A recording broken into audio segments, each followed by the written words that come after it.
when it comes to workplaces, and I'm talking as managers, and some people go, what do you mean, like I need to become more loving? Why would I love my employees? Well, we kind of want to have more heart spark stuff. We want to have more empathy. We want to have all those leadership skills that we've been asked to connect our head and our heart and our gut in terms of what we want to be able to do. And so whenever you're speaking, you need to be able to speak your truth. And it's so important to be able to have a look at it. Great leaders and great managers are great communicators. There's no two ways about it. In fact, most organizations, when you say to them, what's something you can improve, they'll always say communication. They never go, our communication's perfect. Communication's always an issue. Communication's always the key. And so it's really important to be able to speak up that truth and in Bolo. Welcome to the Passion Institute podcast. My name's Shivani Gupta and I'm your host. Today I'm going to be talking about, as a manager, a leader, an entrepreneur, how do you lead with tough love? I got so excited about this particular topic. I actually wrote a whole book on it. It's called Tough Love for Leaders, which you can have a look at passioninstituteglobal.com and have a look at the resources page and have a look at being able to download that book. But one of the things I wanted to do was talk to you about some of the principles of that and why is it that we want to deal with that. Why do we want to actually have that tough love? And what does that actually mean? So I wanted to kind of define, because often I've come across that term originally many years ago around parenting. So my kids are 16 and almost 15. And so one of the things that I've seen people do is talk about the fact that it is how do we give tough love to our children? And so that's an important thing in terms of being able to give them tough love. But what does that actually mean? Well, that means that most people, in my experience, are either really tough and they really need to learn the skills of becoming a bit more loving. And when it comes to workplaces, and I'm talking as managers, and some people go, what do you mean, like I need to become more loving? Why would I love my employees? Well, we kind of want to have more heart spark stuff. We want to have more empathy. We want to have all those leadership skills that we've been asked to connect our head and our heart and our gut in terms of what we want to be able to do. And really, everybody talks about how people are their best assets, but are they? And if you were their best assets, then you would have more heart space. Why would you be able to do that? And what does that actually mean? If you are really loving and really a great listener and you have a lot of empathy for your people, but sometimes you feel like people take you for a ride and you don't have enough tough, then one of the things that you want to be able to do is look at it from a perspective of, okay, how do I actually become a bit tougher? It doesn't mean I'm meaner. Sometimes tough can have that connotations of, listening less or doing things, but it's kind of, I need to be a little bit less emotional. I need to kind of find that balance between my head and heart space in terms of what I actually do as well. So I wanted to take you some of the principles that I've got in the book. As I said, if you want to go into different details and more details about it, check that book out. I also wanted to give that preface and let you know that I actually use Sanskrit, which is a very traditional old language in India. I grew up in India, even though I didn't learn Sanskrit, but I loved some of the Hindi and the Sanskrit words, and they're some of the principles that I actually use. So the first principle that I speak about is Bolo, which means speak up, which means really, if we don't learn to speak up, you've got to learn to speak up your truth. Now, the key words here is your, right? It's not truth, it's your truth. Because when we speak up our truth, it actually is not about, it's actually not about what the truth is. It's the truth from your perspective. So when two people are having a conversation or 10 people are having a conversation around a table in a workplace, everybody will speak their version of the truth, their perspective of the truth. For example, I can give the same leadership principle. There is a 2,000 plus year old model that is called that in leadership, we need to find a balance between logos, ethos, and pathos, which is logic, emotion, and passion, right? And we find that balance, we become great leaders. I can give that to model to 10 different people and they'll have a completely different perspective on it. And hence that model's been taught for 2,000 plus years. And so whenever you're speaking, you need to be able to speak your truth. And it's so important to be able to have a look at it. Great leaders and great managers are great communicators. There's no two ways about it. In fact, most organizations, when you say to them, what's something you can improve, they'll always say communication. They never go, our communication's perfect. Communication's always an issue. Communication's always the key. And so it's really important to be able to speak up that truth and in Bolo. The second one is what I call Prashantsha. Prashantsha actually means praise. one of the things that some of our cultures that we grow up in, depending on which side of the world you're listening to this podcast, is we are not great at giving praise. We are also not great, many of us and many cultures, at receiving praise. But in terms of a manager and leader here, I'm talking about giving praise.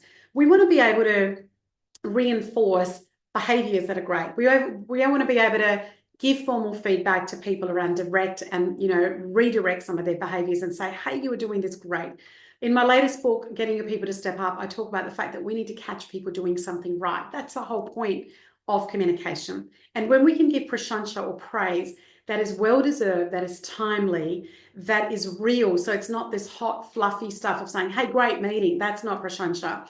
What real praise and prashantsha is when we actually are able to say, hey, the way that you dealt with that in that meeting, I thought that was fantastic. That's praise.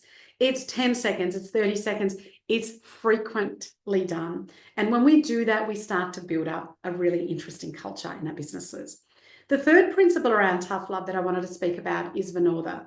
Vinodha is, what excites you, right? Vinodha is joy. So why don't we actually come across having more fun in the workplace? Gallup studies show that 87% of people are dispassionate about their work, which means only 30%, 13% of your workforce is really passionate about what they do. It's not a very high percentage, is it?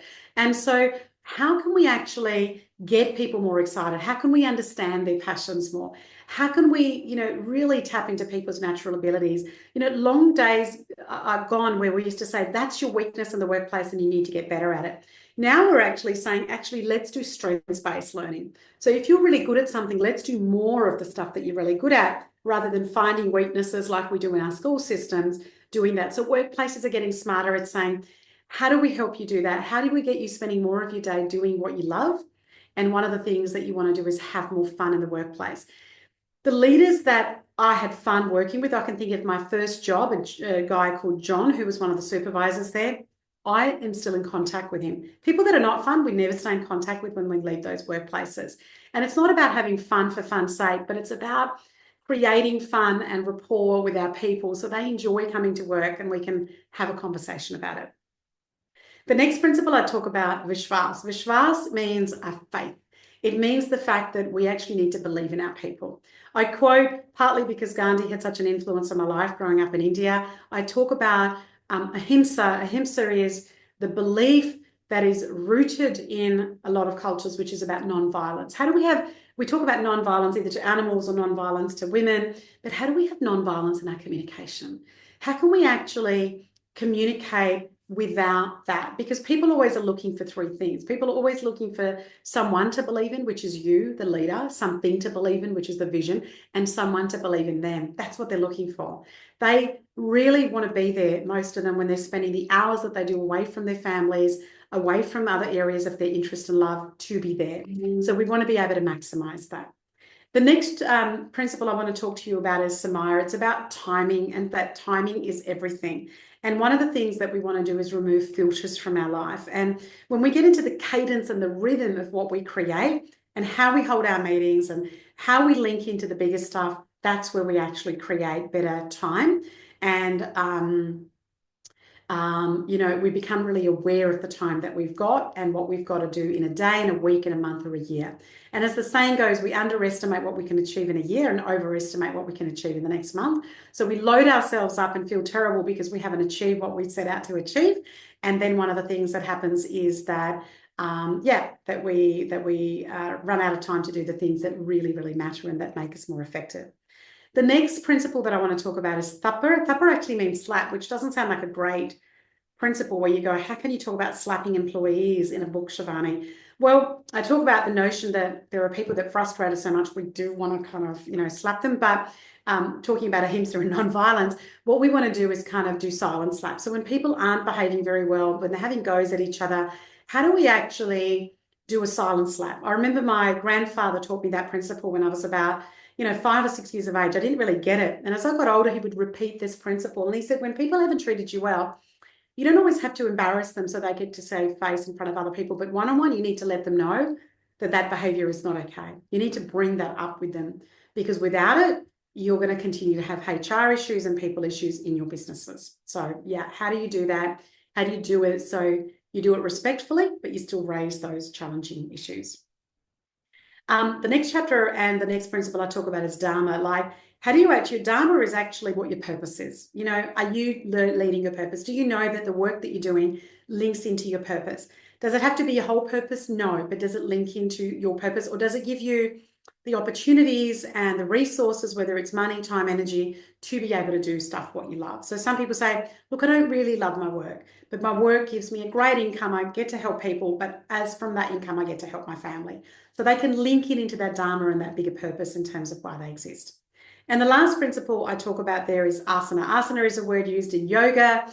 It means a position. We say, now we're going to do this asana, or we're going to do, the downward dog asana.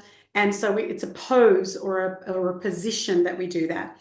And one of the things I talk about in that part of Tough Love in my book is that one of the things that happens when you go to yoga is, and you're in a particular asana and in a particular pose, is that the yoga teacher will constantly say, do not look at the person next to you. Don't worry about what the other person next to you is doing.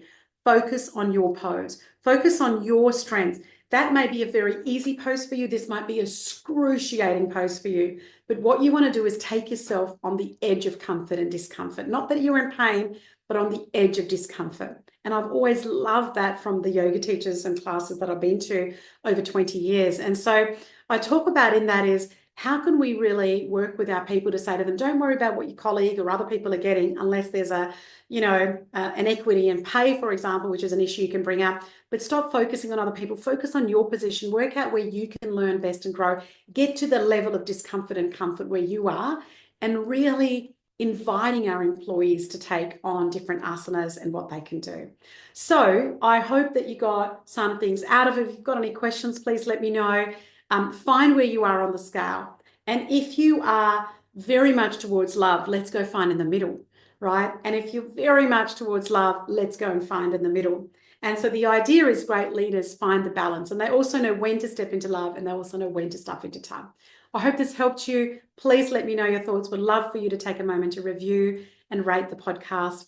Look forward to seeing you next time. Thanks for tuning in. Thank you for joining us on the Passion Institute podcast.